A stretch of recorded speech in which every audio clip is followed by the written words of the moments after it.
Hey guys, welcome to Dialed in DB again. Sorry it's been so long, but we do have a new bike. The weather's been pretty cold and a little bit not great here in Boise. It is about 28 degrees with a wind chill of about 18, what it feels like right now. So it's pretty cold out here, but we're gonna go do as much riding as we can do on the trails that are available to ride on. But anyways, we've got the Transition Sentinel GX alloy build. I'm pretty stoked to ride a Transition. I haven't rode one yet, and I'm stoked to get out on it.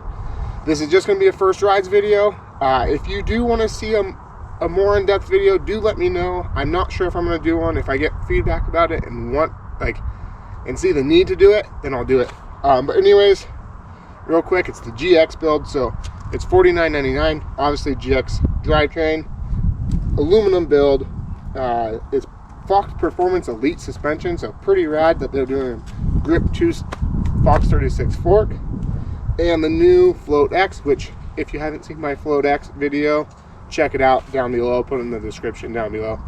I really like the Float X. This is the Performance Elite, same thing as the factory. In my opinion, I don't think there's any difference. So code RSC brakes. So Transition really did something, like they put together a bike that just has all the good components where it counts, which I think is awesome. It's got the Transition anvil grounded bars, 1-up dropper post, anvil grounded stem, DT Swiss wheels, Maxxis Assegai up front, DHR2 in the rear. Awesome components. Let's get out and ride, guys, and see how it goes. All right, so initially on the climb, I did turn on that climb switch. I just think that it does help out a decent amount. In most of my reviews, I do use the climb switch.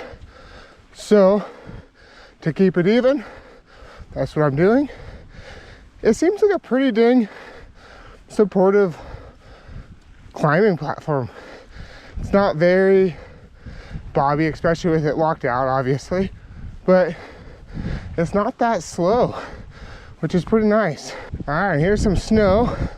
Like I said, the wind chill is 18 degrees right now, so it's pretty dang cold. Where it's not dried out, it's pretty much just frozen. So it's gonna be a fun day. So with that seat tube angle, it's 77.5 effective on the medium, which I'm on the medium right now, and it really feels good.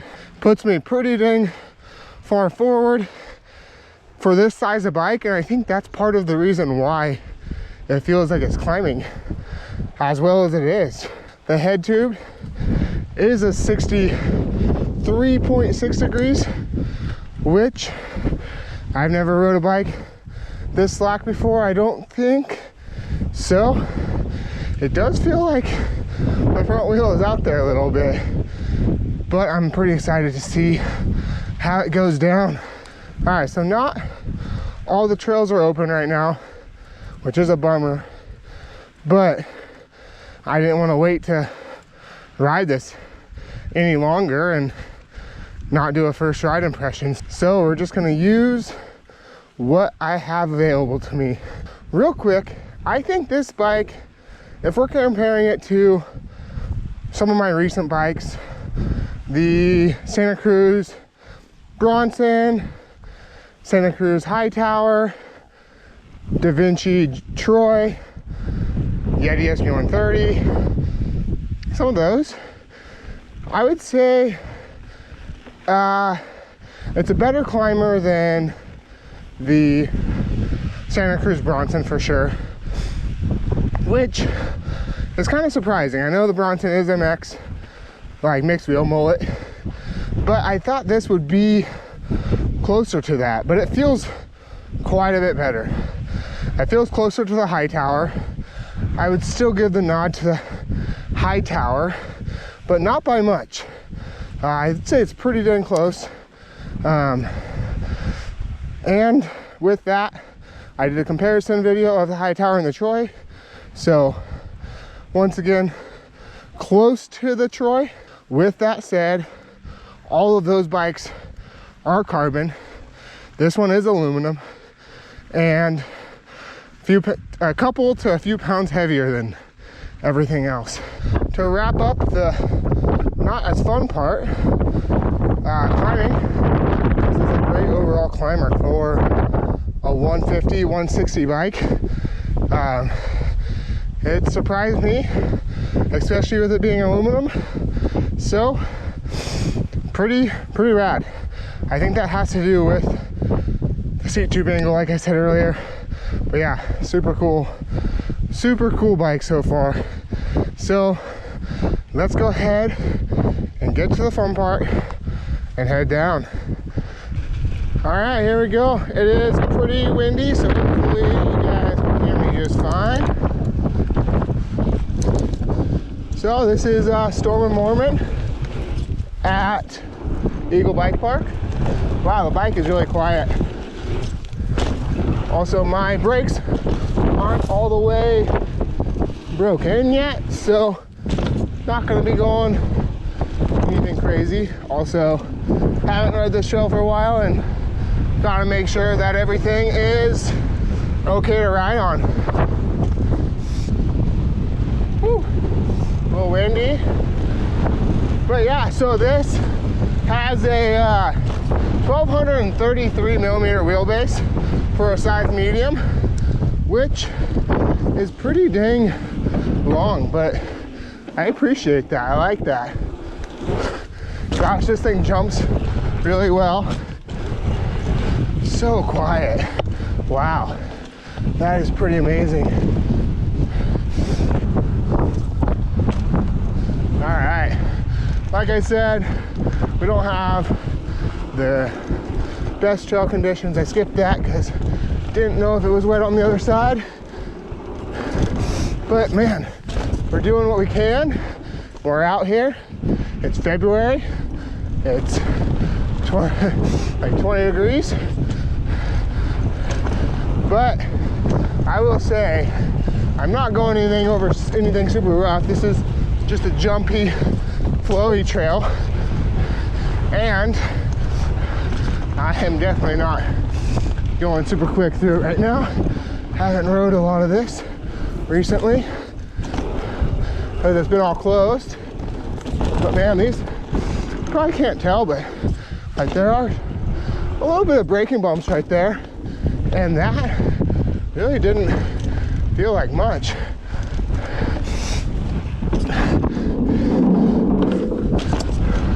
Yeah, this thing is smooth. That jump's a little soft, looks like. More soft. All right, well, I'm gonna go do another lap and give you another run down this trail. It's only like downhill-ish trail that's even open right now. So hopefully all the YouTube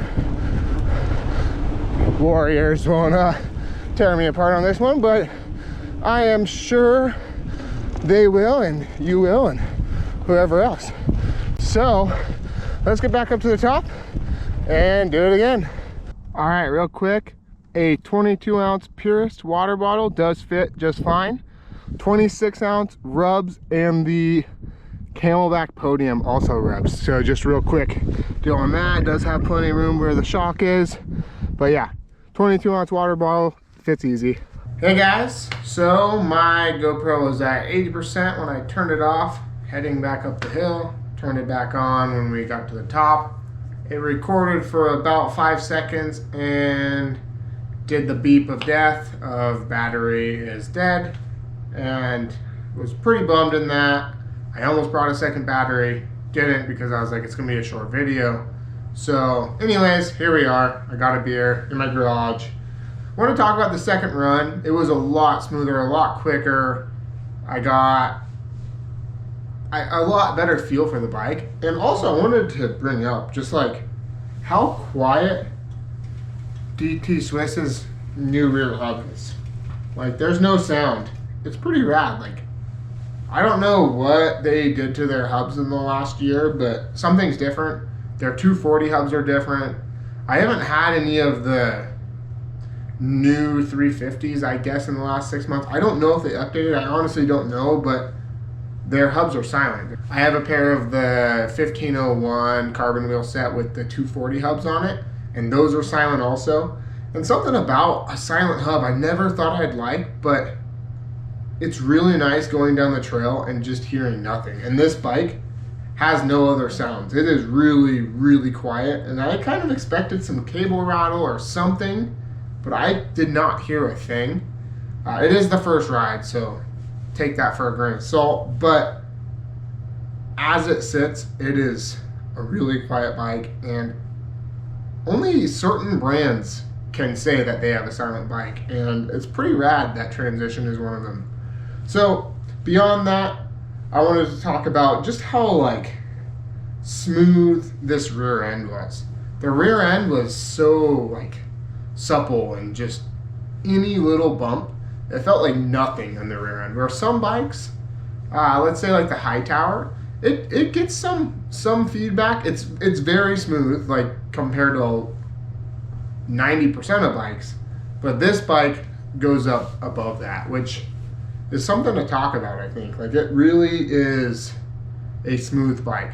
With that being said, I was thinking about, this was something I was going to talk about on my second run, is the carbon version of this bike. I do believe is going to be give a little bit more feedback, but it will give a little bit more of a playful feeling, I feel like, also, where the aluminum is just like deadening in a really good way. Like you go through bumps and it's just like nothing. It feels really good.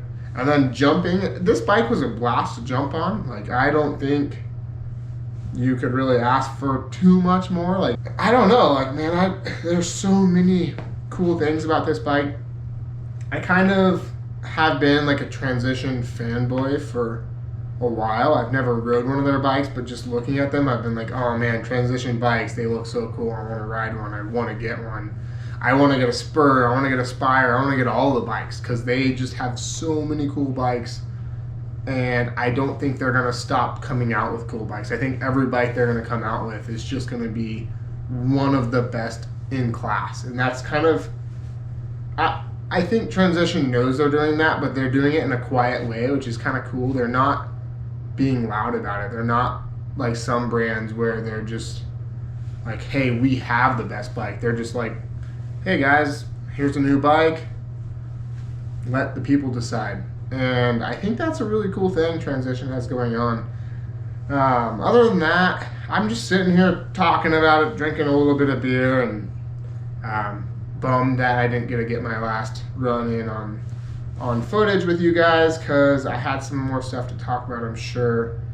When I'm riding, I try not to like plan anything. I try to just talk about things as they come up, so that it's more of a realistic opinion. But man, this bike is cool. If you're thinking about getting one bike to do everything, this will do it. Like it climbs well, it descends amazing. So that is kind of the sum of this bike. It's pretty dang good, and I'm stoked to put some more miles on it. If you want to see a more in-depth video on this bike, do let me know in the comments down below, because I'm not sure like how much you guys want to see this bike. So if you do want to see more, once again, just let me know and I'll do it. Anyways, if you like this video, like and subscribe for more like this. And like always, get out and ride.